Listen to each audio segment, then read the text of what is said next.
এজন্য প্রিয় দেশবাসী, এই সকল পরিস্থিতি সামনে রেখে ইসলামী আন্দোলন ইসলাম, উম্মাহ এবং রাজনীতির বৃহৎ স্বার্থ চিন্তা করে ইসলামী আন্দোলন দেখেছে এখানে থাকার কোনো মানে নেই, ইসলামী আন্দোলন সরে এসেছে। আমাদের কর্মী যারা আছেন তাদেরকে আমি অনুরোধ করব, আহ্বান করব, আসেন ইনশাআল্লাহ আমরা যে আদর্শের উপর আছি সেই আদর্শ নিয়ে আমরা রাজনীতিতে এগিয়ে যাব। আমাদের আমিরের সিদ্ধান্তের উপর আমরা চূড়ান্ত আনুগত্য প্রদর্শন করে আমরা যে যেখানে আছি সেখান থেকে আমরা ইসলামী আন্দোলনের যে নির্বাচনী ইশতেহার আসছে সেই ইশতেহার নিয়ে আমরা মানুষের ঘরে ঘরে পৌঁছে যাব। আসসালামু আলাইকুম রহমতুল্লাহ। 2024-এর বিপ্লবের পর ইসলামী আন্দোলনের মোহতারাম আমির পীর সাহেব চরমোনাই চেয়েছিলেন বাংলাদেশের প্রত্যেক মানহাজের লোকজন, বিশেষ করে ইসলামপন্থী যারা আছে, যার যার আকীদা বিশ্বাস আপন জায়গায় রেখে নির্বাচনকালীন একটা সমঝোতা, যাতে ইসলামী ভোটগুলো সব এক বাক্সে আসে। এটার পক্ষে পীর সাহেব চরমোনাই অনেক পরিশ্রম করেছেন, সারা দেশে সফর করেছেন। এটা পুরোপুরি হাইপ উঠেছিল বাংলাদেশে ইসলামপন্থার পক্ষে। প্রশ্ন হলো, কেন ইসলামী আন্দোলন বাংলাদেশ সমঝোতা থেকে সরে এসেছে, একক নির্বাচনের সিদ্ধান্ত নিয়েছে? এগুলোর উত্তর যদি আমি বিস্তারিত দেই তাহলে এটা বাংলাদেশের ইসলামপন্থার জন্য এবং ইসলামী রাজনীতির জন্য একটা বিব্রতকর এবং মানুষের মধ্যে একটা ইসলামপন্থী রাজনীতি নিয়ে একটা অবিশ্বাস তৈরি হবে। তারপরেও কিছু কথা আমি বলি। সমঝোতা মানে কি? সবাই মিলে সিদ্ধান্ত নেবেন, সবার সিদ্ধান্তে যাকে যেখানে ফায়সালা হবে সে সেখানেই নির্বাচন করবে, এটাই তো সমঝোতা। এখানে প্রথম বিপত্তিটা বেঁধেছে যখন তফসিল ঘোষণা হলো মনোনয়ন সংগ্রহ করা কেন্দ্রিক। দেখা যাচ্ছে জামাতে ইসলামী প্রথমে কাউকে না জানিয়ে কয়েকজন ফরম তুলল, সিরাজগঞ্জে তুলেছে, আরও পাবনায় তুলেছে, আরও কিছু জায়গায় তুলেছে। তো ওই দিনে পীর সাহেব চরমোনাই আব্দুল্লাহ মোহাম্মদ তাহের স্যারকে দেখতে গিয়েছেন, তিনি অসুস্থ ছিলেন। তাকে যখন বললেন যে ভাই এগুলা কি, বলছে এটা আমাদের সেন্ট্রালি সিদ্ধান্ত না, একজন আবেগে করে ফেলেছে, আমরা সম্মিলিতভাবে সিদ্ধান্ত নেওয়ার পরই মনোনয়ন তোলা হবে। কিন্তু দেখা গেল পরের দিন ব্যাপক হারে জামাতে ইসলামের এরা কী করলো, মনোনয়ন তুললো। এমনকি তাদের পেজেও তারা বলল যে এতজন কী করেছে, মনোনয়ন ফর্ম তুলে ফেলেছে, 200 কতজন সম্ভবত। তখন ইসলামী আন্দোলনও সারা দেশে নির্দেশনা দিয়েছে যে আপনারা আপনাদের মনোনয়ন, আমাদের প্রার্থীরাও ব্যাপক হারে কী করেছে, মনোনয়ন তুলেছে। মনোনয়ন যখন তোলা হয়েছে তো স্বাভাবিকভাবেই এর পরবর্তী ধাপ হলো যে তুলে ফেলেছে সবাই, যাকে সিলেক্ট করা হবে সে সবাইকে নিয়ে মনোনয়ন জমা দেওয়া হবে। এখন সিলেক্ট করতে হলে তো লিয়াজু কমিটির মিটিং লাগবে, সিদ্ধান্ত নিতে হবে। এই লিয়াজু কমিটির মিটিং নানা কারণে আজ না কাল, কাল না পরশু, পরশু না তরশু, এইভাবে পিছানো হয়েছে। তো দেখা যাচ্ছে পিছাতে একটা বৈঠক হয়, এই বৈঠকে একটা সিদ্ধান্ত হয়, পরের বৈঠকে দেখা যায় আগের সিদ্ধান্তকে আবার খণ্ডন করা হয়, আবার সিদ্ধান্ত, এইভাবেই চলেছে।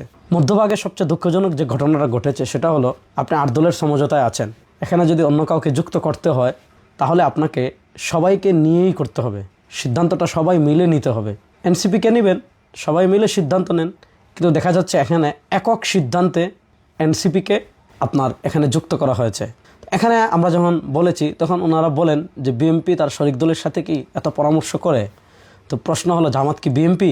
আর ইসলামী আন্দোলন কি বিএনপির অন্যান্য শরিক দলের মতো, বা আট দলের সাথে যে দলগুলো রয়েছে সেগুলো কি বিএনপির অন্যান্য শরিক দলের মতো, যেগুলো নাম সর্বস্ব সংগঠন, তৃণমূলে কাজ নেই, এরকম তো না।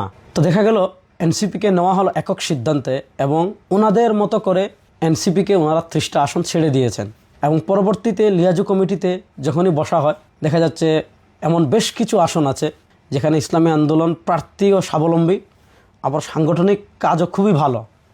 দেখা যাচ্ছে এই আসনগুলো ওনারা এনসিপিকে দিয়ে দিয়েছেন। এখন এই আসনগুলো নিয়ে আলাপে আসলেই কথা একটা, এটা এনসিপিকে দিয়ে দেওয়া হয়েছে, এটা নিয়ে কোনো আলাপ করা যাবে না। তো এটা তো সমঝোতার মানে শারঈ দিক আপনি বলেন, অর্থাৎ ন্যূনতম শরিয়ার সাথে যাদের সম্পর্ক আছে, ইসলামের সাথে সম্পর্ক আছে, এই কাজে বৈধতা আপনি কেমনে দিবেন? যে আপনি একক সিদ্ধান্তে নেবেন, একক সিদ্ধান্ত দিয়ে দিবেন, তাহলে এটা আর সমঝোতা থাকে? সবচেয়ে বড় কথা হলো এখানে এত অতি রাজনীতি করা হয়েছে। যেমন আমি আপনাদেরকে আরেকটা উদাহরণ দিই। পীর সাহেব চরমোনাই জামাতের শীর্ষ নেতৃবৃন্দের সাথে বসেছেন, যখন 8 দলীয় বিভাগীয় সমাবেশগুলো শেষ হলো, তফসিল ঘোষণা হলো, তো পীর সাহেব চরমোনাইকে ওনারা বলেছেন যে আপনারা তো জরিপ করেছেন, আপনাদের কোন কোন আসনে কাজ ভালো আছে, কোন কোন আসনে কাজ খারাপ আছে, এগুলার তালিকা আপনারা আমাদের কাছে দেন। সেটা আমরা পাঠিয়েছি। আমি পীর সাহেব হুজুরকে তখন বলেছিলাম যে এটা দেওয়ার দরকার নাই। হুজুর বলেছেন না, আমরা ওয়াদা দিয়ে আসছি, অবশ্যই দিতে হবে, ওয়াদার দাম অনেক বড়, দেওয়া হয়েছে। তো আমরা এই যে দিয়েছি, এটা কিন্তু আসন চাওয়া না, এটা ওনারা চেয়েছেন জরিপটা, জন্য দেওয়া হয়েছে। কিন্তু আমরা দেওয়ার পরে আমার দেশে নিউজ হলো যে জামাতের কাছে ইসলামী আন্দোলন এতটা আসন চেয়েছে। প্রশ্ন হলো, আমরা যে জরিপটা দিলাম এটা আসন চাওয়া না, আপনারা চেয়েছেন যে আমাদের জরিপটা দেখতে, এই জন্য দেওয়া হয়েছে। তো প্রশ্ন হলো, এটা আমার দেশের কাছে যায় কেমনে? আর আমার দেশ কিভাবে নিউজ করে যায় এতটা আসন জামাতের কাছে ইসলামী আন্দোলন চেয়েছে? এই পলিটিক্সটা শুধু ইসলামী আন্দোলনের সাথেই করা হয় নাই। দেখা যাচ্ছে বাংলাদেশ খেলাফত মজলিস, নিজামে ইসলাম পার্টি, সবাই থেকে বলা হয়েছে যে আপনারা কোন কোন আসনে কাজ ভালো, এই তালিকাটা দেন। সবাই দিয়েছে, তারপর সম্মিলিতভাবে নিউজ করা হয়েছে যে জামাতের কাছে 273-75টা আসন চায় শরিকরা। অর্থাৎ এই হাইপটা মিডিয়াতে এইভাবে তৈরি করা হয়েছে। তো এরপরে যখন এনসিপিকে নেওয়া হলো, তো এনসিপিকে নেওয়ার পর আমরা দেখলাম একটা অবিশ্বাস্য পরিবর্তন। সেটা হলো কি, আপনারা জানেন যে এনসিপি আমাদের যে মৌলিক যে দাবি আছে যে ইসলামের পক্ষে, ইসলামের বাক্সগুলো এক কাতারে আনা, এনসিপি এই থিমকেই ধারণ করে না। অর্থাৎ এনসিপি কখনো রাষ্ট্রীয়ভাবে ইসলাম প্রতিষ্ঠা, আমরা ক্ষমতায় গেলে বিচার করব ইসলাম অনুযায়ী, আমরা ক্ষমতায় গেলে সংবিধানে কোরআন বিরোধী যত ধারা আছে সব বাদ দেব, আমরা ক্ষমতায় গেলে অর্থনীতিকে ইসলাম অনুযায়ী সাজাবো, আমরা ক্ষমতায় গেলে ইসলাম বিরোধী যত আইন আছে সব বাতিল করব, রাষ্ট্রকে শরিয়ার আলোকে গঠন করব, এই থিমের সাথেই এনসিপি এক না। এবং এনসিপির স্পষ্ট কথা হলো এটা কোনো আদর্শিক জুটি না। এইরকম যখন দূরত্বগুলো তৈরি হয়েছে, তখন দেখা যাচ্ছে ওনাদের কথা হলো ইসলামী আন্দোলন কত আসনে নির্বাচন করবে সেটা তাদের নির্বাহীতে যে সিদ্ধান্ত হয়েছে ওইটাই, এবং ইসলামী আন্দোলন কোন কোন আসনে নির্বাচন করবে তাদের নির্বাহীতে যে সিদ্ধান্ত হয়েছে ওইটাই। তারা যতটা বলবেন এতটাই আপনি, তারা যে আসনে বলবেন এতটাতেই আপনি। এবং তারা এনসিপিকে যে আসন দিয়ে দিয়েছেন, পৃথিবী উল্টে যাবে, সূর্য পশ্চিম দিক থেকে উঠে যাবে, এনসিপিকে দেওয়া কোনো আসন ফেরানো যাবে না। তো এখন দেখা যাচ্ছে আপনি যদি এই আচরণগুলো করেন যে আপনি যেখানেই বলবেন আমি ওখানেই নির্বাচন করব, আপনি যে আসনে বলবেন ওই আসনেই নির্বাচন করব, আপনি এনসিপিকে যেহেতুগুলো দিয়েছেন এগুলো নিয়ে কোনো আলাপই করা যাবে না। এবং আরেকটা কথা বলি, আরেকটা তথ্য দেয় আমাদের, পিশাব চরমোনাই ওনাদেরকে জিজ্ঞাসা করলেন যে আপনারা আমরা কত আসনে নির্বাচন করব, কি এগুলো সব জানতে চাচ্ছেন, আপনারা কত আসনে নির্বাচন করবেন। ওনারা বলেছেন এটা সিক্রেট, বলা যাবে না। তারপর পিশাব চরমোনাই যখন একটু রাগান্বিত হয়েছেন যে আমাদের সমঝোতা, আপনারা কত আসনে নির্বাচন করবেন না এটা জানতে পারবেন, এটা কোন ধরনের কথা, তখন ওনারা বলেছেন আমাদের 172টা আসন আছে, এই 172টা আসন নিয়ে কোনো কথা বলা যাবে না, যদি কিন্তু তবে ছাড়া এই 172টা ওনারাই, বাকিগুলোতে আপনারা কি করবেন, সমঝোতা করবেন। এই হলো সমঝোতার হালাত। এনসিপিকে যখন ওনারা ওনাদের মতো করেছেন, ধারণ করেছেন, এনসিপিকে যখন ওনারা ওনাদের মতো আসন দিয়েছেন, তখন আমরা দেখেছি যে ওনাদের আগের যে বক্তব্য, সেই বক্তব্য আর বর্তমান বক্তব্য অনেক ডিফারেন্স। এখন আর ওনারা শরিয়ার কথা বলেন না, এবং খ্রিস্টান প্রতিনিধিদের সাথে ওনারা স্পষ্ট ভাষায় বলেছেন যে খ্রিস্টান প্রতিনিধি এসে বাহির হয়ে যে বক্তৃতা দিয়েছে যে ক্ষমতায় গেলে ওনারা শরিয়া প্রতিষ্ঠা করবেন না, ওনারা এরপরে প্রতিবাদ দিয়েছেন, দিয়ে কি বলেছেন যে দেশের যে সিস্টেমেই চলছে এই সিস্টেমেই রাষ্ট্র চলবে, সংখ্যাগরিষ্ঠ মানুষের মতামত ছাড়া ওনার রাষ্ট্রের কোনো বিধান পরিবর্তন করবেন না। এই সংখ্যাগরিষ্ঠ মানুষের মতামত নিয়ে রাষ্ট্রের আইন পরিবর্তন করতে হবে, এই কথাকে কোরআন সুন্নাহ সমর্থন করে। সংখ্যাগরিষ্ঠ মানুষ ইসলামী দণ্ডবিধি চায় না। আমাদের দেশে যারা পলিসি মেকিংয়ের জায়গায় আছে তারা কখনো ইসলামী দণ্ডবিধি চাইবে না, যে চুরি করলে, কেউ রাষ্ট্রের টাকা চুরি করলে, দুর্নীতি করলে, দেশের টাকা বিদেশে পাচার করলে, ব্যাংক ডাকাতি করলে, শেয়ার বাজার ডাকাতি করলে ইসলাম তার শাস্তি দিচ্ছে হাত কাটা, এটা তারা কখনো চাইবে না। তারা কিসাস চাইবে না, তারা হুদুদ চাইবে না, তারা তাজিরাত চাইবে না, তারা ইসলামী অর্থনীতি চাইবে না, তারা ইসলামী দণ্ডবিধি চাইবে না। কারণ ইসলামী দণ্ডবিধি থাকলে তারা দেশকে খেতে পারবে না, চুষে খেতে পারবে না, বিদেশে টাকা পাচার করতে পারবে না। তাহলে আপনি তারা চাইবে না যারা পলিসি মেকিংয়ের জায়গায় আছে, আপনি কি তখন এটা মেনে নেবেন? এটাই কি ইকামতের দিন? আর এটা কি ইসলামী শরিয়া? আর এটা কি ইসলাম? এই সকল বিষয়কে সামনে রেখে ইসলামী আন্দোলন বাংলাদেশ সিদ্ধান্ত নিয়েছে যে আপনি যা বলবেন তাই আমাদের মানতে হবে। আপনি যেখানে নির্বাচনের কথা বলবেন সেখানেই আমাদের নির্বাচন করতে হবে।